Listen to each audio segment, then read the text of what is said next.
अरे युधिष्ठिर, लोग क्या कहेंगे आने वाली पीढ़ियां, जिसको तुम्हें लोग धर्मराज युधिष्ठिर कहते हैं, आने वाली पीढ़ियां कहेंगी कि द्रौपदी का चीरहरण हो रहा था और धर्मराज चुपचाप बैठा था। अरे अर्जुन, तुम्हारी बाणों का क्या हो गया कि जब एक अबला का चीरहरण हो रहा था तो अर्जुन चुपचाप बैठा था। द्रौपदी ने उसी सभा में कन्हैया को पुकारा था कि आज कन्हैया जो धर्म के भाई थे कि मेरी लाज अगर कोई बचा सकते हो तो कन्हैया को पुकारा था।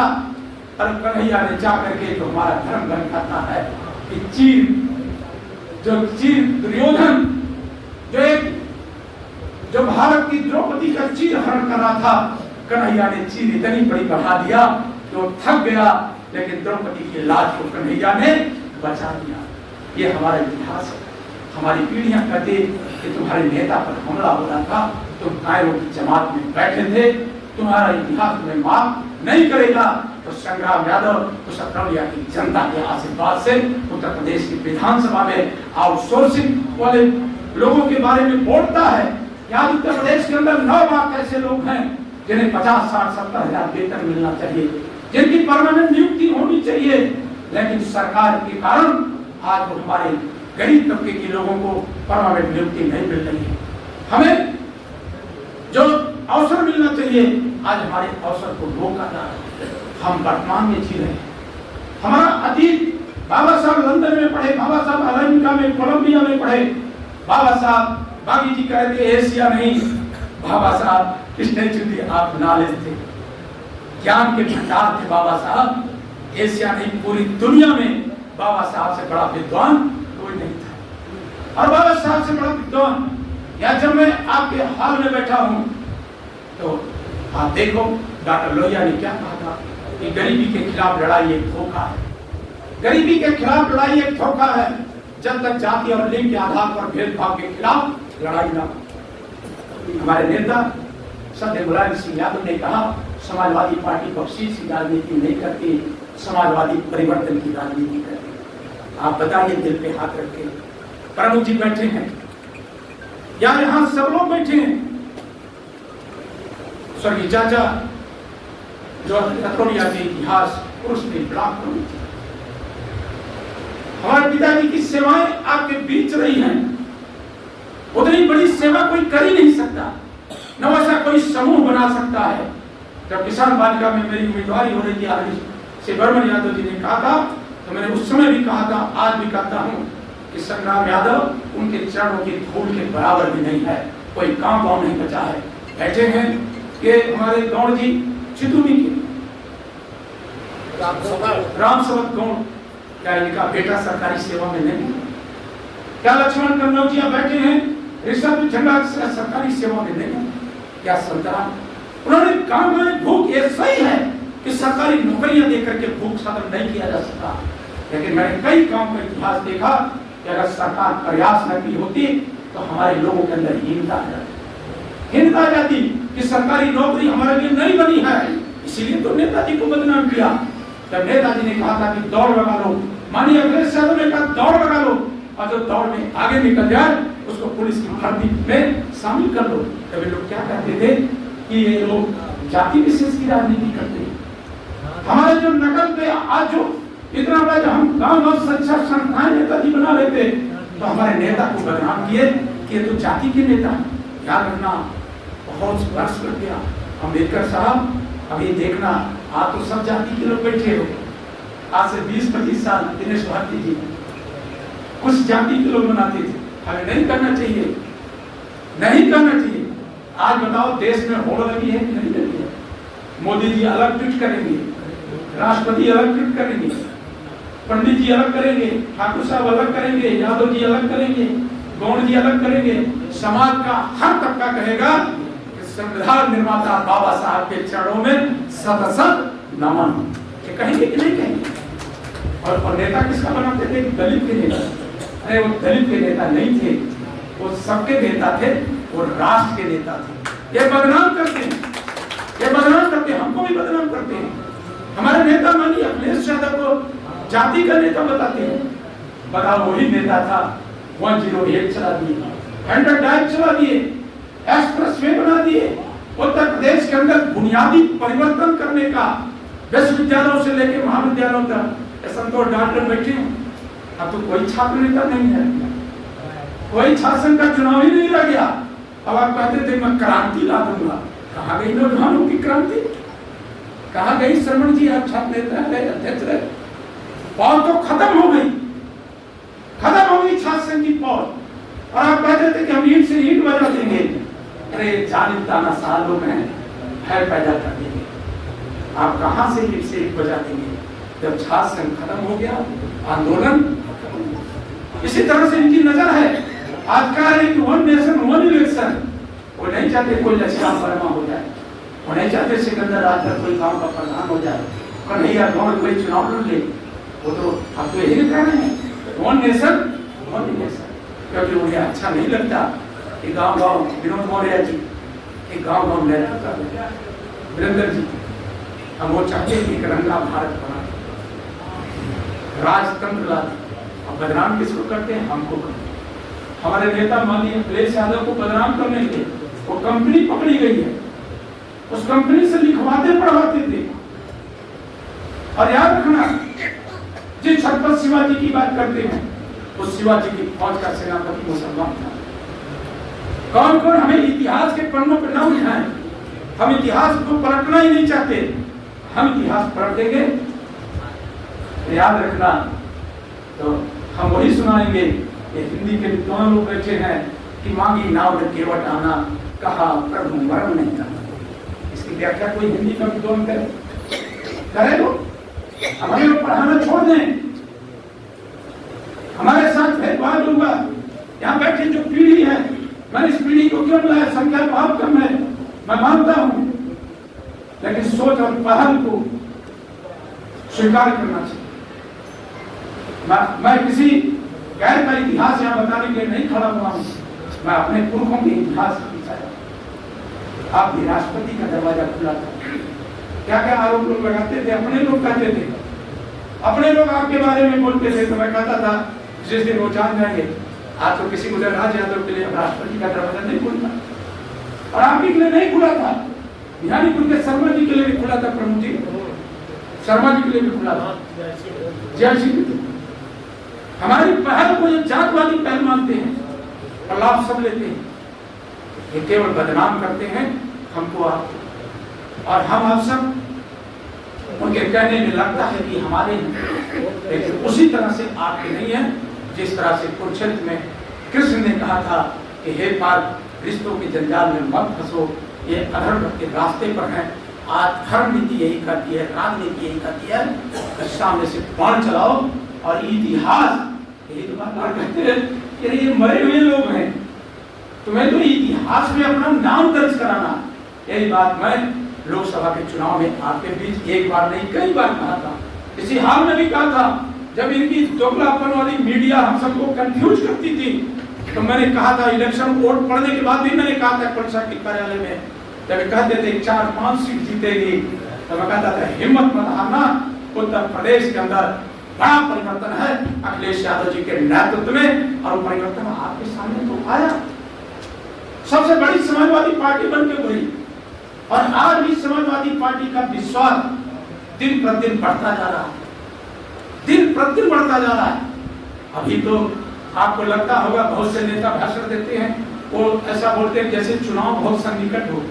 अरे अभी बहुत मौसम बदलेगा, अभी सावन भी आएगा, अभी कुछ देर बाद सावन आएगा, सावन के बाद क्या आएगा? बसंत भी आएगा, और बीच में शरद घनघोर ठंड होगी, उसके बाद फिर सावन आएगा, फिर होगा, और फिर पता नहीं कितने बसंत के बाद उत्तर प्रदेश का विधानसभा। हम तो आपको इसलिए बुलाते हैं कि इन 1.5 सालों में 2 सालों में जो हमारे आपके खिलाफ अत्याचार हो, शुरुआत है, जो हमारे आपके बेटे ओवर एज हो जाएंगे, जो हमारे आपके इतिहास को ये डिमोरलाइज कर देंगे।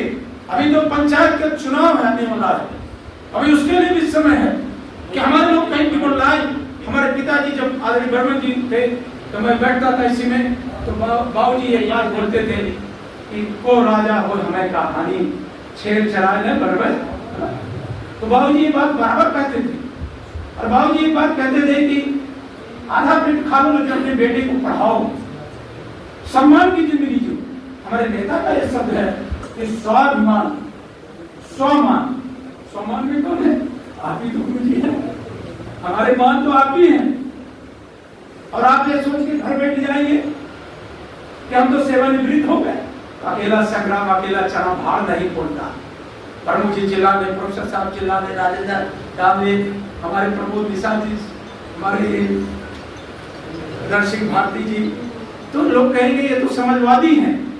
और जब आप कहेंगे तो लोग कहेंगे गुरु जी आए थे, गुरु जी ने बहुत सावन भादो देखा और जो कह रहे थे वही सच है, बाकी सारी चीजें व्यर्थ। तब जाके समाज परिवर्तन हुआ। और कुछ नहीं, हम यही बात कहते हैं, हमारी लड़ाई शोषण के खिलाफ, हमारी लड़ाई जाति के खिलाफ नहीं। यही बात हमारे नेताजी कहते। हम और लोगों को शामिल करेंगे। आदरणीय केशव यादव जी से बात हुई है, आदरणीय उदयराज जी हैं, मास्टर साहब हैं। मैंने कहा था कि गांव गांव हम बेरोजगारों की जो बीजेपी कहती है कि बेरोजगारी नहीं है, 4% है, 3% है। हम उसको गांव गांव का आंकड़ा देंगे कि आज गांव गांव गांव गांव गांव बेरोजगारी इतनी बढ़ी है कि आज नौजवान और विशेषकर महिलाओं पर इतना अत्याचार और शोषण है। हम उसका आंकड़ा आपके सामने नहीं, सरकार के सामने देंगे कि तुम्हारी निष्क्रियता के कारण, तुम्हारी उदासीनता के कारण कि जो गांव के अंदर खुशहाली थी उसको तुमने बर्बाद करने का काम किया। तो आज ऐसे जयंती के अवसर पर मैं आपका बहुत बहुत सम्मान व्यक्त करता हूँ। आपका बेटे इस अनुरोध के साथ, विनती के साथ, जो 2027 या उस तलवारें जो आगरा में लहर रही है, याद रखना रामविलास सुमन बहुत बड़ा नेता है और केंद्रीय मंत्री रहे हैं चंद्रशेखर जी के साथ, हमारे नेता के साथ। पतरौलिया के ब्लॉक पे जब गोलियां चली थी तो मैं कहा था मेरे मनोबल को तोड़ने के लिए चल रही हूँ, लेकिन याद रखना मनोबल भी टूटने वाला नहीं है, न कोई घबराहट है। मैं जानता हूं कि कुछ लोग अपनी पहचान बनाने के लिए कुछ कर रहे हैं, उनके सामने पहचान का संकट है, क्योंकि 2024 में लाखों लाख वोटों से उनकी आवाजों को लोगों ने हरा करके असलियत बता दिया है। नहीं, असलियत बता दिया। यही सीमाएं हैं, अम्बेडकर नगर आजमगढ़ की सीमा है, और आजमगढ़ की सीमा ही मऊ में कोई मामूली वोटों से जनता ने बदलाव नहीं किया, लाखों लाख वोटों से। आप सर्च करो कि मोदी से बड़ी चीज समाजवादी पार्टी मऊ के अंदर जीती है। संग्राम अकेला नहीं है, संग्राम के साथ उत्तर प्रदेश का लाखों बेरोजगार नौजवान है जिसकी आवाज अपने नेता देश वो भूल है उनकी, मुझे अकेला समझते हैं, उनके आका भी मुझे अकेला नहीं समझते, और उनकी कई बार कोशिश रही। मैंने कहा कोशिश व्यर्थ है। मैंने गाजीपुर में एक दिन बोला कि मेरे रगों में तो खून सदैव बाबूजी बलराम यादव का बहता है, लेकिन जो सबसे बड़ा विचारों का खून है वो सदैव मुलायम सिंह यादव का है, और दूसरा कोई खून। और उस समय मैंने कहा कि हमारे धनराज यादव जी बैठे थे गाजीपुर में, और मैंने कहा था कि आप देश जिस पर सबसे ज्यादा विश्वास करता है और कोई नेता नहीं, वो सिर्फ एक नेता है जिसे देश और उत्तर प्रदेश माननीय अखिलेश यादव के नाम से जानता है। हमारी लड़ाई हमारे शोषण के खिलाफ है। आइए हम सब मिलकर के बाबा साहब को जाति के नेता से देश का नेता, दुनिया का शोषण के खिलाफ नेता बनने में बहुत वक्त लगा। उसी तरह से एक दिन ऐसा आएगा कि सब महापुरुषों की कही हुई बातें हम दीवारों पे लगा करके अपनी पीढ़ियों को संदेश देने का काम करेंगे। आप आए, कल गांव गांव अम्बेडकर जयंती है, हम सब लोग भाग लेंगे। अब तो हमारे नेता ने पखवाड़ा ही घोषित किया, हम लोग प्रयास करेंगे कि जाएं उनके बीच रह करके, और जो लड़ाई है याद रख जाइएगा कि पीढ़ी के सामने अब कोई ताकत रुकने वाली नहीं, कोई ताकत नहीं रुकेगी। देखना कटहरी के अंदर किसको चुनाव लड़ाई, बहुजन समाज पार्टी के नेता। इनकी हिम्मत नहीं है, इनकी हिम्मत नहीं है कि ये कुछ कर सके। और याद एक और, क्योंकि हमारे पिछड़े दलित समाज के लोग, मैंने एक महाभारत से उदाहरण दिया कृष्ण, और एक रामायण से उदाहरण देता। मैं दोनों विषयों के शोध किया। सीता मैया का हरण किस वेश में हुआ, आप बोलिए। ऐसे तो आप तेज बोलते हैं। सीता मैया का हरण किस वेश में हुआ? अब पिछड़ों दलितों के हकों पर हरण किस वेश में हुआ? अब आप अगर इनको नहीं समझेंगे, अगर हम नहीं समझे, मान लिए कि ये शाकाहारी है, मान लिए ये बहुत बड़े हैं, तो याद रखना धोखा हो जाएगा। जब सीता मैया नहीं बच पाए तो हमारी यहाँ क्या भैया